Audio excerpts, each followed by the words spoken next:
بسم اللہ الرحمن الرحیم۔ آج میں جو مذاکرات کے حوالے سے حکومت کے مختلف دعوے آ رہے ہیں اور مختلف باتیں ہو رہی ہیں، اس کے حوالے سے بات کرنا چاہتا ہوں۔ اور اس کے حوالے سے جو ہے نا، یہ خواجہ آصف جو مسلسل اور مریم نواز جس طرح بات کر رہی ہے اور یہ کوشش کر رہی ہے کہ ہر ممکن طریقے سے اس مذاکرات کو جو ہے ناکام بنایا جائے، اور پھر کہا جا رہا ہے کہ عمران خان ٹویٹ کر رہے ہیں۔ سب سے پہلے تو یہ کہ ہم مظلوم پارٹی ہے، ہمارے ساتھ ظلم ہوا ہے۔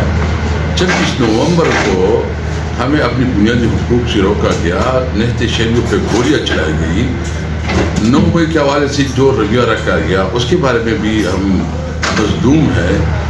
ہمارے لوگوں کو ملٹری کورٹ میں جو ہے نا سزائیں دی گئی ہے، جو سبھی کی کسی صورت میں ملٹری کورٹ میں سزائیں نہیں ہو سکتی۔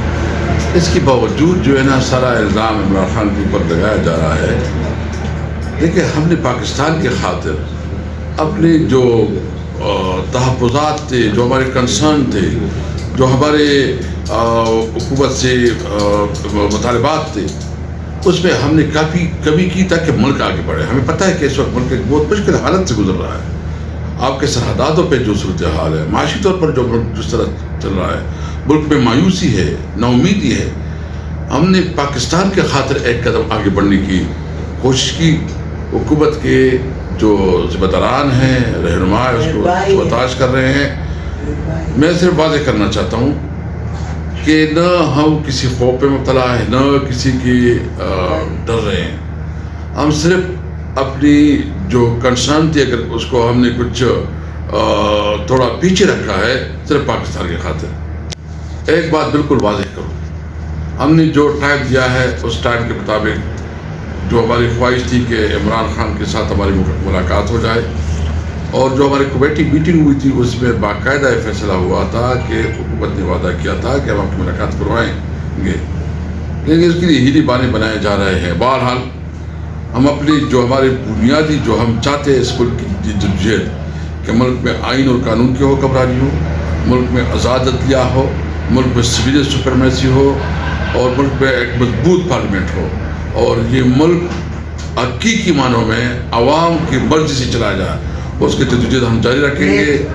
ہم ہر صورت میں اپنے موقف کے اوپر قائم ہیں، اور اس وقت عمران خان پاکستان کے لیے دنیا کے ایک بہت بڑا لیڈر ابھر کر بن رہا ہے۔ وہ جیل میں جو صعوبتیں برداشت کر رہے ہیں، جیل میں جو مشکلات برداشت کر رہے ہیں، ملک کے لیے کر رہے ہیں۔ پوری قوم، پاکستانی قوم جو عمران خان کے ساتھ کھڑے ہیں۔ یہ ذہن سے آپ نکالے کہ ہم کسی دباؤ میں آئیں گے، کیونکہ ہماری ایک کمٹمنٹ ہے نیگوسیشن کی، اس لیے ہم احتیاط کر رہے ہیں بات کرنے میں۔ ہم نے اس پاکستان کے لیے جدوجہد کرنی ہے جو پاکستان، جو قیدر کا پاکستان ہے۔ یہ مریم نواز اور خواجہ آصف جس طرح باتیں کر رہے ہیں، ہمیں بے انتہائی افسوس ہے۔ ہم سمجھتے ہیں کہ اس قسم کے رویے سے اگر وہ کوئی ہمیں تانے دے کے کوئی اس قسم کا امپریشن دینا چاہتے ہیں کہ ہم شاید کوئی مذاکرات کی بھیک مانگ رہے ہیں، ہم جو کچھ کر رہے ہیں پاکستان کے لیے کر رہے ہیں۔ ہمیں کسی کی پرواہ نہیں ہے، صرف پاکستان کی پرواہ ہے۔ پاکستان زندہ باد۔